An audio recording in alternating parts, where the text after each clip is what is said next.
Hey guys, welcome one and all in part 24 of Fred and Martin English Grammar. This is exercise number 14. Dear parent, exercise number 14 में हम adjective को या appropriate adjective को रखने का प्रयास करेंगे। यह जानने का प्रयास करेंगे कि कौन सा एडजेक्टिव कहाँ पर सुटेबल हो सकता है। क्वेश्चन नंबर 1 में दिया गया है the majority accepted the proposal, लेकिन क्वेश्चन नंबर 1 जो है इसके पहले एक हिंट दी गई है और हिंट में कहा गया है आपको 2 वर्ड दिए गए हैं, इनमें से एक वर्ड को पुट करना है। वर्ड कौन सा होगा आपका? Later and latter. देखिए पहला वर्ड जो आपका लेटर है ये शो करता है टाइम को। आपको मालूम होना चाहिए जो वर्ड लेट है, एडजेक्टिव जो वर्ड है लेट है, जब इसका बनाते हैं कंपैरेटिव फॉर्म तो आपका बनता है लेट का होता है लेटर आर लेटर, लेकिन इसका सुपरलेटिव डिग्री बनती है लेटेस्ट और लास्ट। याद रखिएगा कंपैरेटिव एंड सुपरलेटिव में 2 वर्ड आ रहे हैं, एक आता है लेटर, दूसरा आ रहा है लेटर। लेटर का मतलब होता है बाद वाला।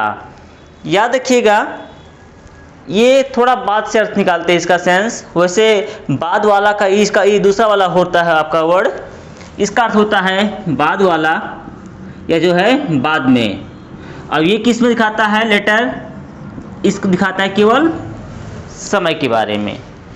लेटेस्ट, लेटेस्ट आपको लग ही गया, जैसे कहते हैं लेटेस्ट इन्वेंशन या लेटेस्ट डिस्कवरी क्या है, तो वो दिखाता है समय को। लेकिन लास्ट, लास्ट का दिखाता है पोजीशन को। तो लेटर क्या दिखाएगा? टाइम को, लेकिन लेटर किसको रिप्रेजेंट करेगा? पोजीशन को। तो आपका हो जाएगा, देखिए the majority accepted the proposal. Majority अधिकांश लोगों ने प्रपोजल को एक्सेप्ट किया। अब देखिए 2 ही ऑप्शन दिए गए हैं, लेटर एंड लेटर। तो लेटर में या लेटर कौन सा प्रपोजल एक्सेप्ट किया?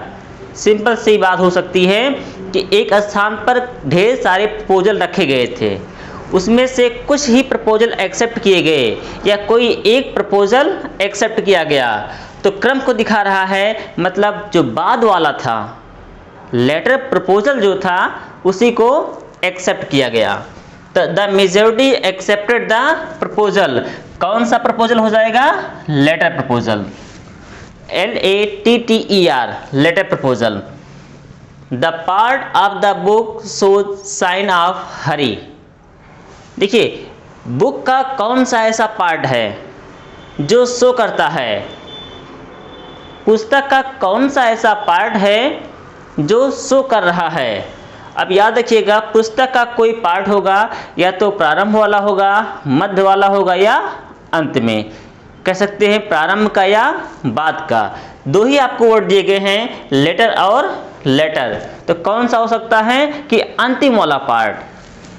तो आपका बन जाएगा लेटर, LATTER।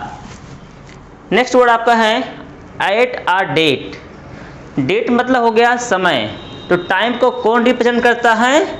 लेटर वर्ड, जिसमें सिंगल टी होता है, लेकिन जब डबल टी होता है वो शो करता है पोजीशन को। लेटर टाइम को रिप्रेजेंट करेगा जबकि लेटर पोजीशन को। एट अ डेट, डेट समय आ गया, सिंपल सी बात हो सकेगी आपके लिए later. At a later date he was placed in charge of the whole taluka. I prefer the, वैसे प्रेफर के लिए आप जानते हैं जब आप पढ़ेंगे डिग्री में वहाँ पढ़ाया जाता है, आप लोग को कंपैरेटिव में यूज करते हैं टू के साथ, लेकिन यहाँ यूज क्या करना है? I prefer the proposition to the farmer. देखिए फार्मर का मतलब होता है पहले वाला, या फार्मर का मतलब होता है भूतपूर्व, जो पहले था। तो पहले का उल्टा क्या हो जाएगा? बाद वाला। आई प्रेफर, मैं प्रेफर करता हूँ। क्या प्रेफर करता हूँ? कौन सा प्रपोजिशन यूज करता हूँ? फार्मर का उल्टा क्या हो जाएगा? लेटर वाला। तो हो जाएगा यहाँ पर लेटर। क्यों? क्योंकि मैंने आपको ही बताया था कि लेटर जो है ये शो करता है पोजीशन को, जबकि लेटर वर्ड शो करता है टाइम को। Is there no news than last week, is there no news, क्या कोई भी समाचार नहीं है देन लास्ट वीक, पिछली सप्ताह का। देखिए लास्ट वीक्स, वीक के बाद एपोस्ट्रॉफी लगा है, पिछले सप्ताह का जो बीत गया है क्या उसका कोई समाचार नहीं है। याद रखिएगा यह टाइम को रिप्रेजेंट कर रहा है, 1 वीक अर्लियर की बात हो रही है। तो यहाँ पर क्या हो जाएगा आपका लेटर हो जाएगा, LATER। Why? Because later represents time. अब चलते हैं अपने क्वेश्चन नंबर 2 पर। बी पार्ट में दिया गया है, आपको 2 वर्ड मिलेंगे, एक वर्ड आपको मिलेगा ओल्डर और सेकंड मिलेगा आपको एल्डर। इन्हीं 2 वर्ड में से आपको फिल करने हैं। पहले यह जान लेते हैं कि ओल्डर और एल्डर में डिफरेंस क्या है। देखिए ओल्डर एंड एल्डर दोनों कंपैरेटिव डिग्री ही होते हैं। तो comparative means that is to make comparison between 2 things, 2 persons और 2 एनिमल्स। तो एल्डर और ओल्डर में जब हम डिफरेंस करेंगे भाई क्या डिफरेंस हो सकता है। तो पहले देखिए एल्डर क्या है। एल्डर का प्रयोग संभवतः हम लोग करते हैं ओनली फॉर पर्सन। याद रखिएगा एल्डर का प्रयोग करते हैं केवल हम पर्सन के लिए, लेकिन ओल्डर का प्रयोग जो होता है पर्सन के साथ ही हम थिंग या एनिमल के लिए भी करते हैं। तो एल्डर का प्रयोग किसके लिए करते हैं हम लोग, यह संभवतः कन्फाइंड जो है वह केवल पर्सन के लिए है, और मोर स्पेशली अगर ये ब्लड रिलेशन को शो कर रहा है, blood relation that is family. Elder word जो है एक परिवार के सदस्य के मध्य ही प्रयोग किया जाता है। दूसरी जो महत्वपूर्ण चीज क्या है कि एल्डर कभी भी अपने साथ देन वर्ड को नहीं यूज करता है। एल्डर जो है वह एक परिवार के सदस्यों के मध्य, जैसे कहते हैं कि he is my elder brother, वह मेरा बड़ा भाई है, तो बोल देंगे he is my elder brother. लेकिन ओल्डर जो होता है वह एक ही परिवार के व्यक्तियों से न सीमित होकर के सभी जो जीव जंतु हैं, जितने प्राणी हैं, उन सब में कंपैरिजन करने के लिए प्रयुक्त होता है। तो अब जानने का प्रयास करते हैं आगे। उम्मीद है कंफर्म हो गया होगा। एल्डर जो है ब्लड रिलेशन या फैमिली में ही यूज होता है, संभवतः इसके साथ देन का प्रयोग नहीं होता है। अगर देन का प्रयोग होगा तो वहाँ एल्डर नहीं बल्कि ओल्डर होगा। सेकेंड वर्ड इज ओल्डर, आप जान ही गए हैं। देखिए आई हैव एन सिस्टर, मेरी एक बहन है। तो अगर बहन है दैट शोज द फैमिली और ब्लड रिलेशन, तो आपका क्या हो जाएगा I have an elder sister, मेरी एक बड़ी बहन है। Second Rama is than Hari by 2 years, Ram जो है हरी से 2 वर्ष बड़ा है। राम हरी से 2 वर्ष बड़ा है। यहाँ पर कहीं भी ऐसा नहीं लग रहा है कि राम हरी दोनों भाई हैं या एक ही परिवार से हैं। एक फैमिली के अगर वो मेंबर नहीं है, ऐसा नहीं रिप्रेजेंट हो रहा है, उसके लिए अच्छा वर्ड होगा आप ओल्डर का ही यूज करें, that is older. His brother is in the Indian police service, उसका भाई जो है वो इंडियन पुलिस सर्विस में है। उसका कौन सा भाई हो सकता है, बड़ा भाई। इसका मतलब एक फैमिली के लिए यूज किया गया है या फैमिली में रहने वाले लोगों के लिए यूज किया गया है, तो वर्ड यूज कर देंगे Elder. She is the of the 2 sisters, वह 2 बहनों में से कौन सी बहन है, सिंपल सा है, जब 2 ही ऑप्शन दिए गए हैं दैट इज एल्डर। वह दोनों बहनों में से 2 बहन हैं और बताया जा रहा है कि बोथ सिस्टर में से वह बड़ी वाली है। अगर एक ही परिवार के बीच यूज किया गया है दैट इज एल्डर, ये आपका हो जाएगा elder sister. The nephew is, जो नेफ्यू है, जो भतीजा है, देन हिज अंकल, अंकल से क्या है वह बड़ा है। तो ऐसे स्थान पर आप ओल्डर लिखेंगे ना कि एल्डर। याद रखिएगा यहाँ पर आप एल्डर वर्ड का यूज नहीं करते हैं। अब चलते हैं हम लोग question number 3 that is part C. C में बी वाले पार्ट से थोड़ा आगे बढ़ना है। बी पार्ट में था कंपैरेटिव डिग्री का यूज था, लेकिन सी वाले पार्ट में हमें यूज करना है सुपरलेटिव डिग्री का। तो सुपरलेटिव डिग्री में देखिए ओल्ड का कंपैरेटिव होता है ओल्डर और एल्डर, लेकिन सुपरलेटिव होता है एल्डेस्ट और ओल्डेस्ट। सेम चीज वही ध्यान दीजिएगा, एल्डेस्ट का मतलब होता है एक ही परिवार के सदस्य, a member of a family that shows blood relation. Whereas oldest word जो वर्ड दिया गया है ये पर्सन या प्लेस, समझौता प्लेस ना कह करके हम कहते हैं थिंग, तो उसको रिप्रेजेंट करेगा। बस इतना याद करना है कि एल्डर जो है या एल्डेस्ट जो है वो member of family that shows also blood relation, उसको रिप्रेजेंट करेगा, जबकि ओल्डेस्ट सभी करता है। देखते हैं, Rustam is the of my uncles 5 sons.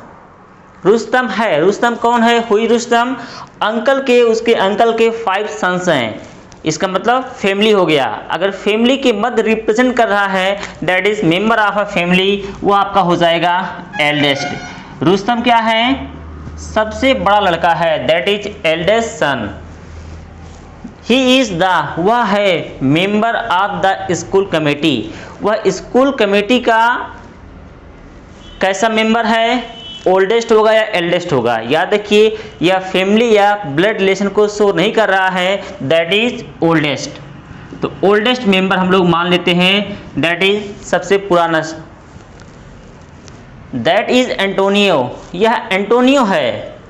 The Duke, Duke का सन, याद रखिएगा ड्यूक का जो सन है दैट रिप्रेजेंट फैमिली रिलेशनशिप, इसलिए वर्ड यूज हो जाएगा आपका एल्डेस्ट। तो वर्ड क्या हो जाएगा? एल्डेस्ट सन, सबसे बड़ा पुत्र। The mosque in the town, कस्बे में एक मॉस्क है, is near the in near the railway station, railway station के पास में है। सिंपल सी बात आप सभी को लग गया है कि यहाँ पर एल्डेस्ट नहीं होगा बल्कि क्या होगा? ओल्डेस्ट होगा। तो ओल्डेस्ट मॉस्क है क्योंकि यहाँ पर कहीं पर भी ब्लड रिलेशन या फैमिली को शो नहीं किया गया है। Mister Smith, name of a person that is proper noun. Mister Smith is the teacher in the school, mister Smith जो हैं इस विद्यालय में टीचर हैं। कैसे हैं? सबसे पुराने टीचर हैं। दैट इज ओल्डेस्ट और एल्डेस्ट, ओल्डेस्ट या एल्डेस्ट हम कहेंगे ओल्डेस्ट। ओल्डेस्ट क्यों? क्योंकि वह एक परिवार को रिप्रेजेंट नहीं कर रहा है। यद्यपि विद्यालय एक परिवार होता है लेकिन वो फैमिली को रिप्रेजेंट नहीं कर रहा है। किसको? Family member that shows blood relationship, इसलिए यूज कर देंगे हम लोग ओल्डेस्ट। ये चीज़ आपको समझ में आ रही होगी कि हमने ओल्डेस्ट या एल्डेस्ट क्यों किया है। अब चलते हैं पार्ट नंबर डी पर। पार्ट नंबर डी में दिया गया है फर्दर एंड फादर के लिए। देखिए further and father both word जो दिए गए हैं यह दोनों के दोनों डिस्टेंस शो करते हैं। एक बात याद रखिएगा, further and father both shows distance, ये दोनों के दोनों डिस्टेंस शो करते हैं, लेकिन एक छोटा सा अंतर है। जो वर्ड आपका फर्दर है, फर्दर का मतलब होता है एडिशनल। क्या होता है? एडिशनल। एडिशनल मतलब होता है कि अतिरिक्त, संभवतः इसमें होता है अतिरिक्त या कोई कार्य हो रहा है, हम कह लेते हैं उस कार्य में थोड़ा और कुछ। जैसे if I am going to ask a few questions, अगर मैं आपसे कुछ क्वेश्चन पुटअप कर रहा हूं और ये कह दिया जाए कि सर ने अब कोई क्वेश्चन पुटअप नहीं किया और आगे, तो वही बोलते हैं हम लोग फर्दर। फर्दर का मतलब थोड़ा और कुछ इसमें ज़्यादा। जैसे सर ने कुछ क्वेश्चन पुटअप किए लेकिन उसके बाद कोई अन्य क्वेश्चन पुटअप नहीं किया, दैट इज फर्दर होता है। चलिए देखते हैं इसको हम लोग। I can not walk any, मैं और अधिक नहीं चल सकता हूँ, मैं और अधिक नहीं चल सकता हूँ। याद रखिएगा आप चलने की बात हो that is walking, walking distance होती है और डिस्टेंस और करने के लिए फादर एंड फर्दर दोनों वर्ड आते हैं। तो इस स्थान पे हम लोग फादर और फर्दर दोनों लिख सकते हैं। क्यों? क्योंकि यहाँ पर एडिशनल वर्ड जो है या एडिशनल का सेंस तो दे ही रहा है, साथ ही साथ में यह डिस्टेंस का भी सेंस दे रहा है। जब क्लियर नहीं होता है तो इस स्थान पे हम लोग फर्दर और फार्दर दोनों का यूज कर सकते हैं। सेकंड आपका नो रीजन्स वर गिवन, कोई भी रिस्पॉन्स नहीं दिया गया, कोई भी रीजन नहीं दिया गया।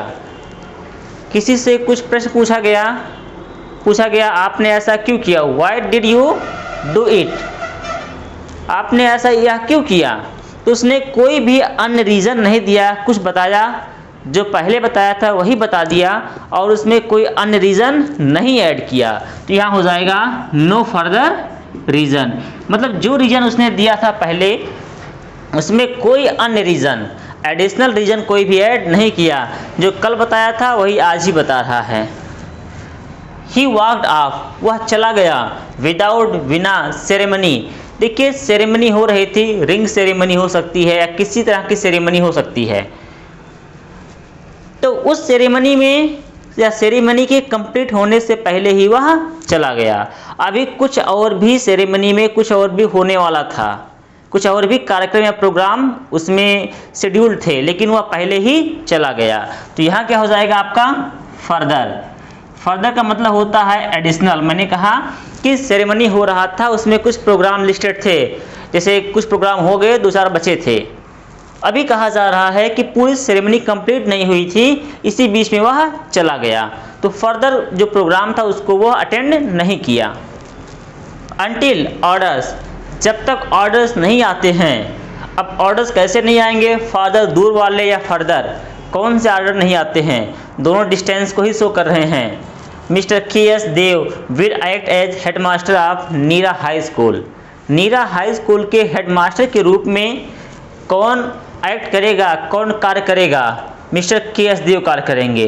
तो ऑर्डर कौन सा आएगा, जब तक कोई एडिशनल ऑर्डर नहीं आता है, जैसे जो ऑर्डर आया हुआ है उसी पर हेडमास्टर साहब कार्य कर रहे हैं। लेकिन जब कोई और ऑर्डर आएगा, जब कोई एडिशनल ऑर्डर और आएगा, तभी मिस्टर के.एस. देव अपने पद से हटेंगे।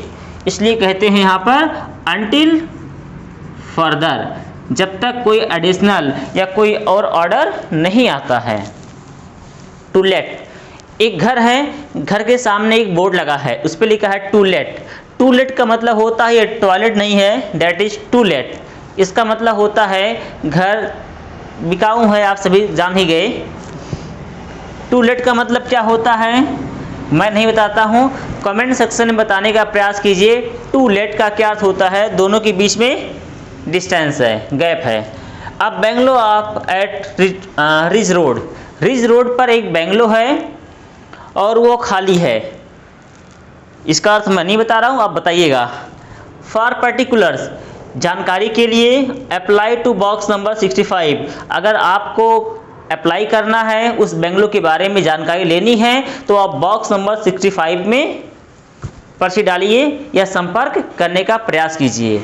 अगर आपको जानकारी चाहिए, कैसी information, what type of information do you want, आपको किस तरह की जानकारी चाहिए, हो सकता है आपको किराए पर लेना हो या खरीदना हो, तो ऐसी जानकारी के लिए कहते हैं अगर आपको थोड़ी और जानकारी चाहिए, that is additional information. In case you want to get additional information, kindly contact to box number 65. That's why we will write here further. It was the 5th part. Now come to part number E. Part number E में अब use करना हमको latest and last. देखिए अभी आपको मिला late, letter, letter and उसका superlative होता है latest and last. Latest and last में याद रखिएगा, लेटेस्ट का मतलब होता है अद्यतन एंड लास्ट जो है वो दिखाता है अंतिम वाला, दैट इज पोजीशन। दोनों में अंदर समझिएगा, लेटेस्ट रिप्रेजेंट कर रहा है टाइम को, जबकि लास्ट रिप्रेजेंट कर रहा है पोजीशन को। इन दोनों में ध्यान रखने का प्रयास कीजिएगा। Latest represent time whereas last represent position. देखते हैं कैसे। The news from China is very disquieting. जो न्यूज़ चाइना से आ रही है, आप इसको इस परिप्रेक्ष्य में देख सकते हैं कि कोविड-19 जो स्ट्रेन हुआ है नोवल कोरोना वायरस जो आया है इसका ओरिजिन अगर चाइना है, तो चाइना से आने वाली यह न्यूज़ बड़ी ही डिसक्वाइटिंग है। हम वही लिखते हैं कौन सा न्यूज़ जो चाइना से आया है, मतलब जो अभी न्यूज़ चाइना से आई हुई है कि बड़ी ही डिसक्वाइटिंग है। तो कौन सा न्यूज़ जो टाइम को रिप्रेजेंट कर रहा है, तो आपका हो जाएगा लेटेस्ट न्यूज़। जो न्यूज़ अभी अभी निकल के आ रही है वह बहुत ही डिसक्वाइटिंग है। The time I saw him, जब मैंने उसको देखा हुआ था, कौन से समय देखा हुआ था, अभी जल्द में ही या बहुत समय पहले। He was in high spirit, वह बड़ा ही प्रफुल्लित था, वह बड़ा ही खुश था, वह हाई स्पिरिट में था। तो कब आपने देखा था? The last time. याद रखिएगा जो रिप्रेजेंट कर रहा है टाइम को नहीं बल्कि पोजीशन को। यहाँ लास्ट टाइम पिछली बार, that was the last time. यहाँ पर टाइम वर्ड देख करके आप लेटेस्ट वर्ड यूज मत कर दीजिएगा। मैंने कहा यह टाइम को रिप्रेजेंट करता है, शो करता है। टुडे, आज, the day for receiving tenders.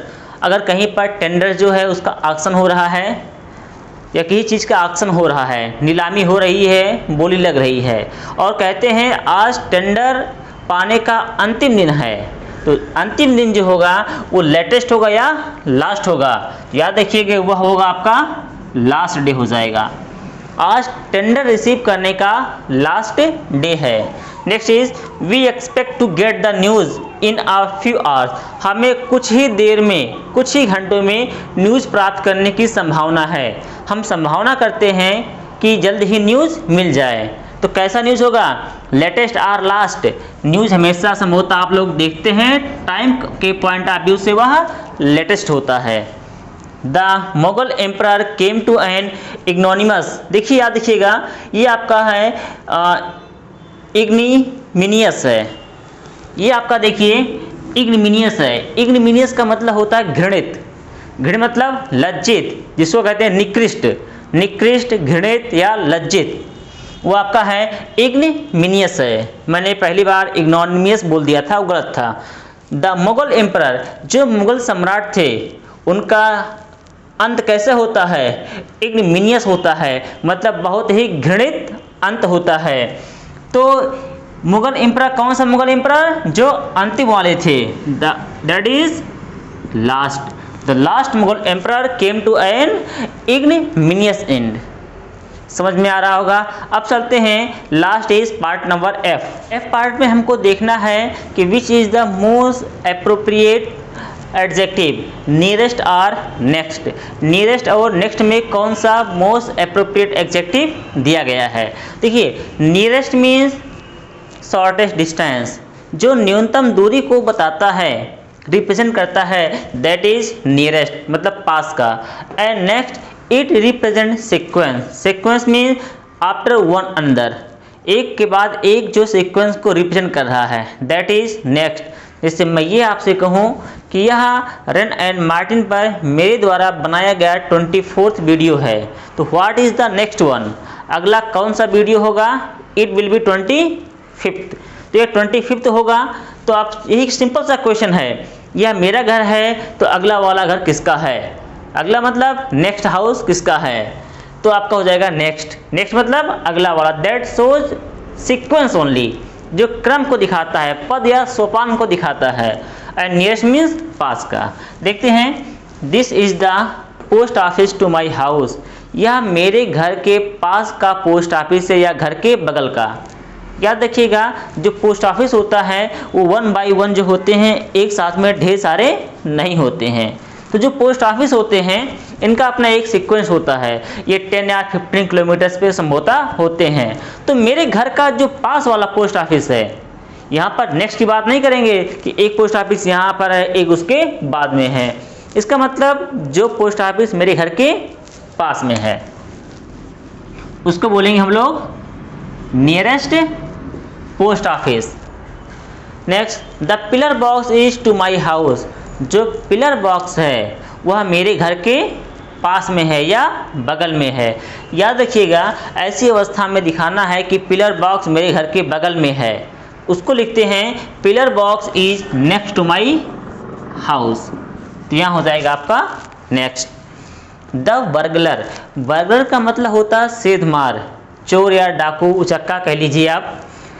एक व्यक्ति जो किसी के घर में चोरी करने की तरह से घुसता है, तो बर्गलर जो है उसको पकड़ लिया गया और पकड़ने के बाद ले जाया गया टू द पुलिस स्टेशन।